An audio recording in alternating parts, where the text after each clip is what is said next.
This is daveh at drachtio.org. In the two previous tutorials, I showed how to build dialogflow applications using jambonz and Node-RED and how to do call transfer. We're just going to finish off that sequence here by adding in the ability to do a little kind of agent assist. So one of the things that we can easily do is take that stream of dialogflow events that jambonz is giving us and feed it downstream to some sort of heads-up display.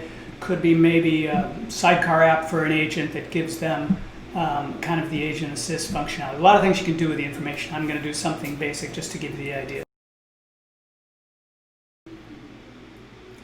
So here is our little dialogflow application with a few changes that I've made. The first one is that I've got a webhook out node. So I am listening for webhook connections, and I'm listening on a certain path. And that's going to allow the web portal to connect to my app. And over the WebSocket connection, I'll be streaming events for the portal to show. So when we get a new call, I'm going to keep a flow variable, which is an array of calls. So when we get a new call, I'll add the call to that variable, that flow variable. And when the call is over, at the end, I will remove that call. So let's have a quick look here. So it's just a little bit of JavaScript to push something into a calls array, set it into a payload, and then I'm sending the message that payload gets sent down the WebSocket.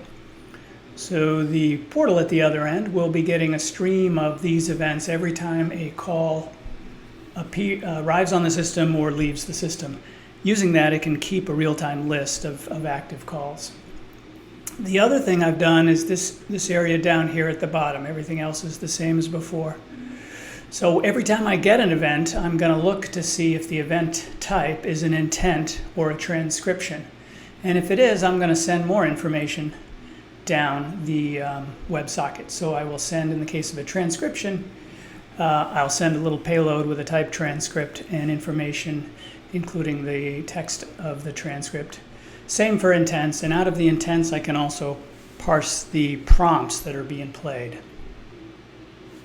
Well, let's go ahead. I've built a little React app, and I will, in the comments section, put a link to that if people want to take a look at it. It's fairly basic, but it's connecting, and I can see that it's connected to my WebSocket server. So let's see how this all works by making a call. Hello, you can ask me about the KGRAI and RTC report.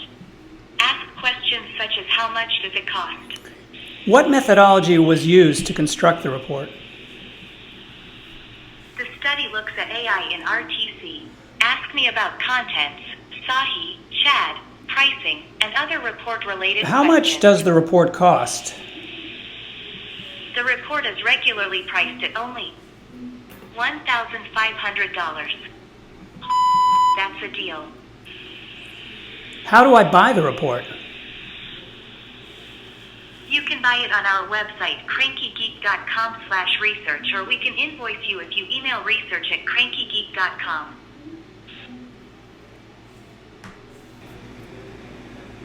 Okay, so that's it for dialogflow. We've covered how to build a dialogflow application and integrate it with jambonz, how to do call transfer, and how to integrate web portals, heads-up displays, or something that could be used for an agent assist type functionality.